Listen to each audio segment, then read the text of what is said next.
to be with us here at ZestFest. We're honored to have them. Like I said before, pastor by day, food fanatic by night. We're going to hear about how he came up with the names. So I'll let him tell you the whole story. Would you please welcome Pastor Sam Peter? Thank you very much. Thank you, Scott. Hey, y'all, come on down. We're going to have some great. How many of you like to tailgate? Especially when the big game with the big team is on the field. OH. Yes, I'm in the right crowd. We did I created a cookbook a couple years ago called Tailgate Tidbits. We're going to do a couple of recipes out of that. And whether you're watching the game in front of the big screen or you're at the big game, these are a couple of recipes that you're going to love because they feed a bunch of people. They're really easy to make, and they're very delicious. As Scott already told you, I am Pastor Sam Peters. I am a pastor by day and a foodie by night. I've been doing gourmet foods and sauces and everything since I'm 14 years old. And I always cooked for my family, always did a lot of stuff like that. Never dreamed I was going to have a sauce company one day and would be hanging out and hobnobbing with some of the best food people in the business, and they're right here in this building today. So we feel very blessed to do that. I do want to tell you where our name comes from. It is an unusual name. Several years ago, I had a little 2-year-old boy in my congregation who had a challenging time saying Pastor Sam, and he called me Patter Fam, and that became a nickname. And so when we started our company, we said, we'll just call it Patter Fam Sauces, never knowing we're going to have a whole lot of sauces coming out. So that's where that name comes from. But I'm a bivocational pastor. I pastor a little small rural Methodist church down in southern Ohio, and it is really cool being a bivocational pastor. I get to do food, and I get to be a pastor. And you all know we only work as pastors. We only work how many hours a week? 1. We work 1 hour a week. You know, there was a gentleman one time had 10 sons. He had one son who was a doctor, and he had another son who stayed out all night long too. He had another son that was a lawyer. He had another son that lied too. He had another son that was a plumber, and he had another son that stuck his nose in other people's business too. He had one son that was a teacher, and he had another son that was in a state institution too. And then he had one son that was a preacher, and then he had another son that didn't work for a living either. And so that's where I fit with this thing. So what we're going to be making for you, I've got some canola oil heating on the stove. Want to get that about 350 to 375 degrees. We're going to be flash frying our chips here in just a little bit. I'm making 2 dishes for you today. Caribbean nachos made with our Jamaican jerk sauce, and Italian nachos made with our arrabbiata spicy marinara. So you can get both those. Our booth 1005 over there. My pretty wife is running the booth. She's the brains of the outfit. I just cook. That's all I do. But if you want to get these recipes, they're also in my cookbook. If you want to check that out, and we have that. So while we've got that getting hot, I'm going to start the sausage for our Caribbean nachos. And so for the Caribbean nachos, I like using chorizo. It's a great spicy sausage. And I've just got these in the links, and we just squeeze that right out of the skins. And I've got over medium-high heat is what we're using here, okay? So I'm kind of gloved up here a little bit while I'm handling the meat. We're going to take a pound of the chorizo sausage. We're going to brown that up. You're going to get a great flavor, great heat, great spice out of that. And more importantly, a little bit later, I'm going to be sweating some onions and garlic in the chorizo oil, which is fantastic. A lot of times when I'm cooking chorizo, I always make sure that any of the fat that I render off there, I keep that. And I'll use that as a flavoring for other dishes that I'm cooking. How many of you have ever used chorizo sausage? Anybody? I remember when I moved back to Ohio from Colorado, and I went to our little country grocery store down near Portsmouth, Ohio, and I asked them if they had chorizo sausage. And they said, "We don't carry that brand here." And I said, "It's not a brand?" Now they carry it all the time just for me. But we're going to brown this up. We're going to just get all that nice fat out of there. And then we're going to set it aside. Now, one of the other things that I did in advance of this, for the Italian nachos, I went ahead and already browned up some spicy Italian sausage. Okay? Works the same as this. Just go ahead and brown it up. There we go. Okay, a pound of that's in there. So I can unglove now and get to stirring stuff up. But you can also substitute your favorite sausage in this for the Caribbean nachos. I just happen to like chorizo. You could also use andouille if you wanted to do that. Now this sausage does have a pretty high fat content, but the oil is so aromatic and so good for everything else that we're doing. You're really going to enjoy the flavor. While we're browning this up, who's got a question that I can answer while I'm just stirring meat? Nobody? You're a quiet crowd. Thought you were Buckeye fans. Buckeye fans aren't quiet. There you go. I don't know about you, but I'm so anxious for football season to start again. I feel like I've been going through a draw.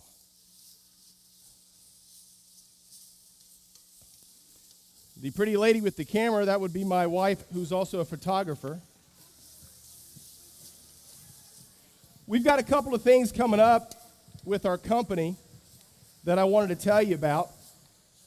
Starting the end of July, we hope to have out and premiere our own cooking show. It'll be on the Tri-State CW down in the southern part of the state in Ohio, Kentucky, and West Virginia. And it's going to be called it's going to be on Sunday mornings. It's going to be called The Pastor's Pantry. And it's going to be an upbeat, positive cooking show where we're going to share the gospel of good taste with the Tri-State area. So any of you that are from Pike County South, you'll be able to pick that up on the Tri-State CW. So be looking for that. You can kind of follow that progress out on our Facebook page and also on our YouTube channel. A lot of the episodes are going to be re-aired on YouTube. So if you don't get the Tri-State CW, give it about 8 days, and it'll get posted out on my YouTube channel. So be sure and check that out as well. And you can find that under Patter Fam Sauces. Okay, we've got our sausages just about completely browned up, and it's got a lot of wonderful flavors and oils down there. And I'm going to pull that off. We're going to put that in a bowl while we sweat the onions.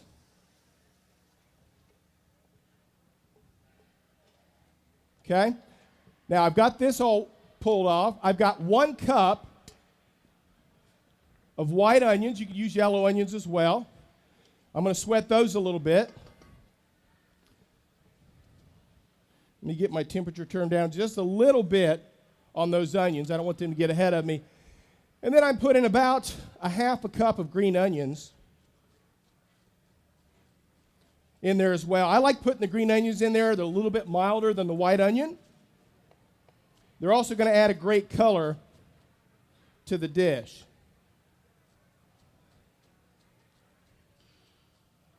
Okay?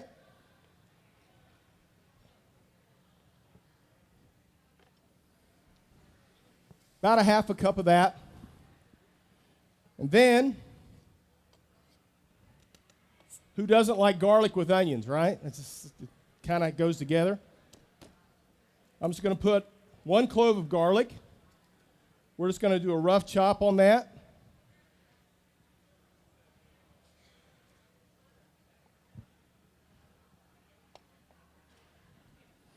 It's easy to get the paper off. Just kind of smash with your knife. And I'm just doing a little cross chop on that.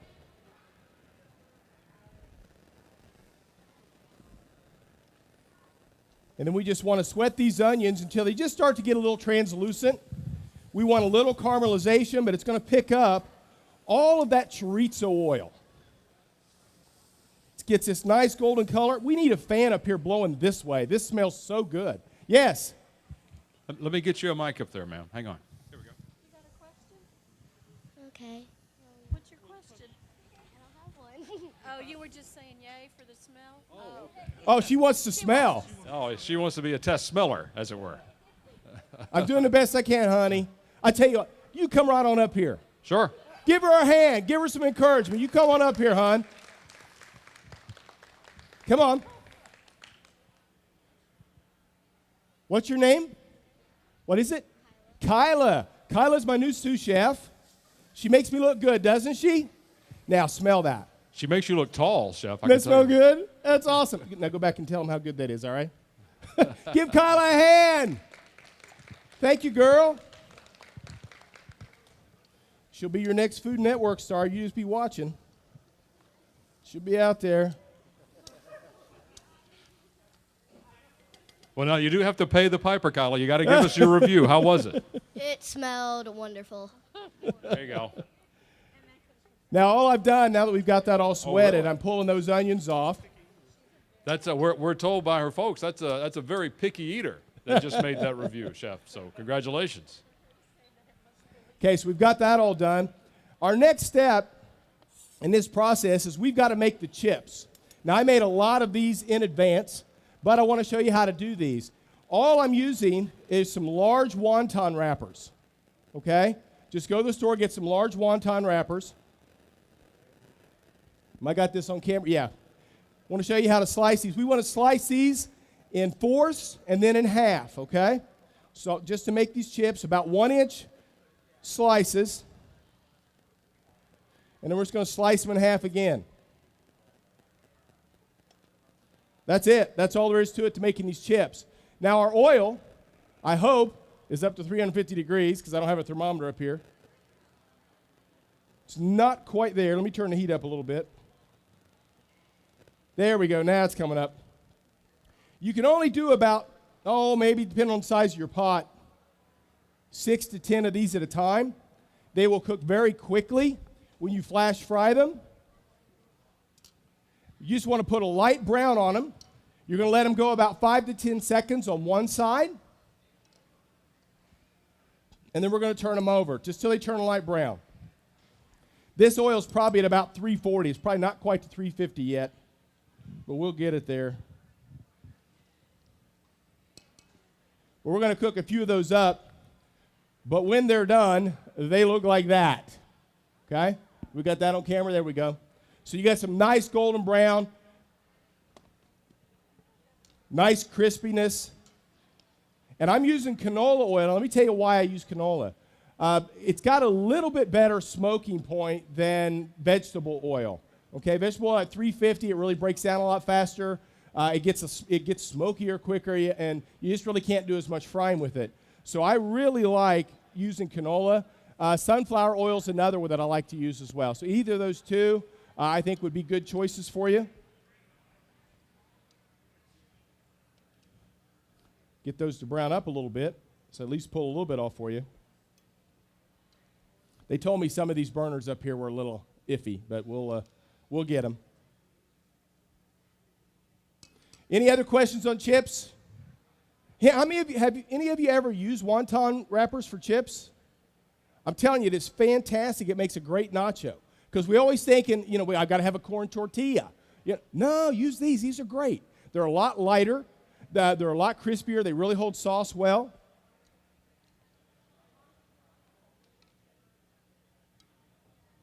Okay, well, while that's still getting up to temp, I'm going to go ahead and prep our Italian nachos. Now, let's just do it right here. What I've got for the Italian nachos is I've got about a pound of hot Italian sausage, and all you want to do is just evenly spread it over top of the chips, because we're going to get these in the broiler and then finish up these Caribbean nachos. So just getting these spread out over the whole thing.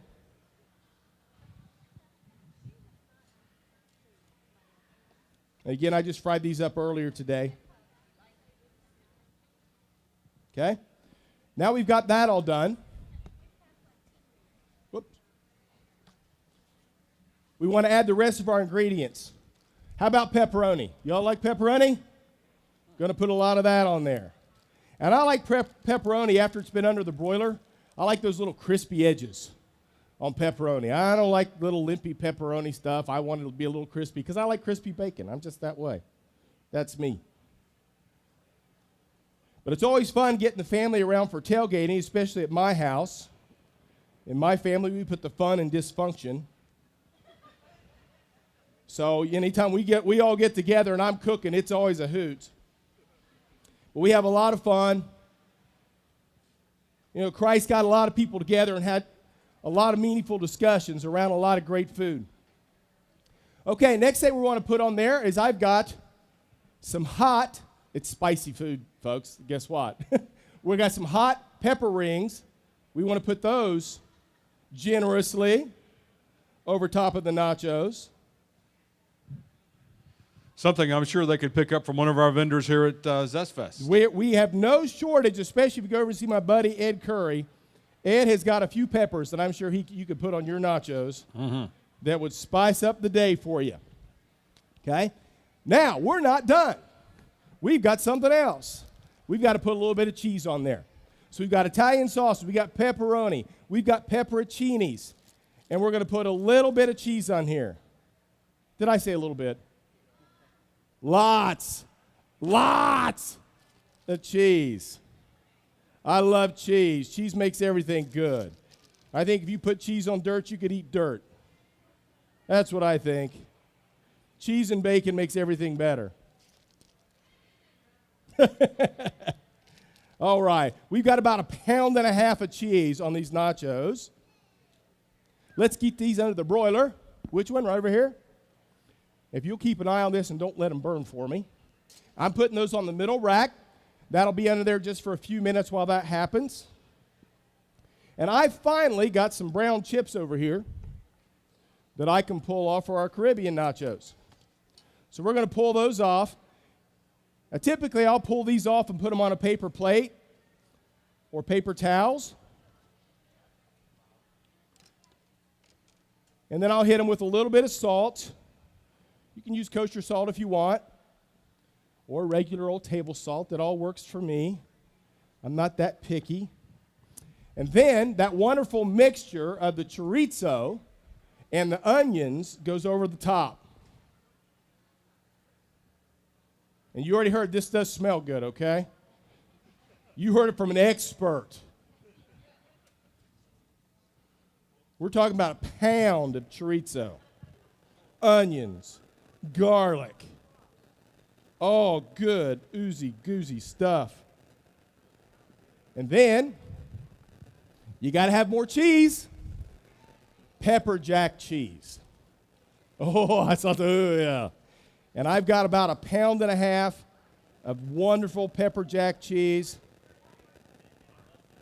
right from down in the southern part of the state of Ohio. Good farm cheese. Oh, let's just dump it all on there. Yay! We'll spread that out over all of this.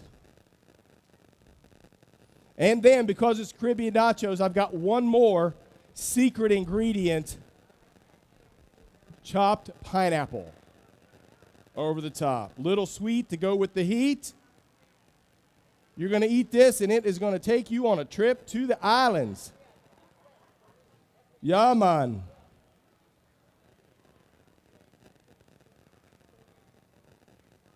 Okay, we want to get those all toasted up as well. How's our other ones doing? They're getting there. They got a mountain full of cheese. Well, I'm going to put this over here. We got room for it? All right. Okay, while those are cooking, that's going to take us about 4 or 5 minutes. And then we're going to have some unbelievable nachos for you. But let me repeat all the steps, okay? When you're doing the Italian nachos, you're going to brown up about 1 pound of Italian sausage. You can use sweet or mild if you want. I used hot because I like it hot and spicy, okay? So you're going to brown up 1 pound of that. You're going to go ahead and make your chips 350 to 375 degrees using wonton wrappers. Just cut them in strips. You're going to dunk them. Usually it's going to be about 5 to 10 seconds each side. Turn them over, finish browning them, pull them off. Give them a little bit of salt while they're still hot, okay? Let that salt get on there. Go ahead and spread your chips over your cookie sheet. Top that up with your sausage. Cover it up with a little bit of pepperoncinis and pepperoni. A big giant mound of cheese. Put them on the broiler about 5 minutes. Take them out.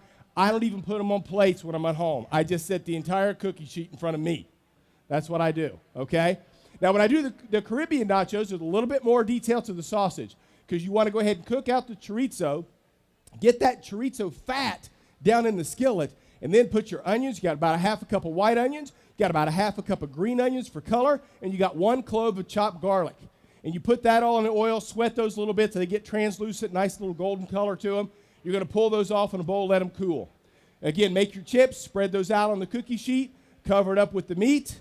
Then you're going to go ahead and add your pepper jack cheese and a little pineapple on top to top it all off. And you've got some fantastic nachos. They're very simple, very easy to make. And I'm telling you, if you make this at home and you make those chips and you put that in front of some people at your next tailgater, you're a hit. They're going to want you to bring it every single time you tailgate because it's going to be that good. You can get the Jamaican jerk sauce and the Adobada pasta sauce over at our booth, 1005, over there, that pretty lady again. You can go get them over there. And also the cookbook. I have over 40 tailgate recipes and tailgate drinks inside this book right here. So be sure and check that out. We actually got it marked down to $8, $2 off for that. So check it out. If you have any other questions for Pat or Fam sauces, I'll also answer those over at the booth. What other questions have you got? Anybody got anything other than when do we eat? Scott will come by and get you a mic. Nope. I think everybody's just salivating. They're salivating? Good. We can't have Ohio There we State go. football Check yet, it but- out. Oh my gosh. Give it up for the Italian nachos. Woo! Yeah, If we can't have football, we got the next best thing. that's right. Any other questions? How about another big hand for Give us a minute. Yeah. Pastor Sam Peters? It's Pastor, thank you so much. Thank you so much. I have prayed and blessed this in advance, by the way. Go enjoy. God bless. We'll Share the have- gospel of good taste with somebody you love this weekend. Fantastic. Thanks, Pastor. We'll have sampling at our Children's Hunger Alliance sampling station. We encourage you to make a donation if you feel so inclined. Not required. We'll have those plated up and out here in just a couple of minutes. More cooking coming up at 4 o'clock, everybody.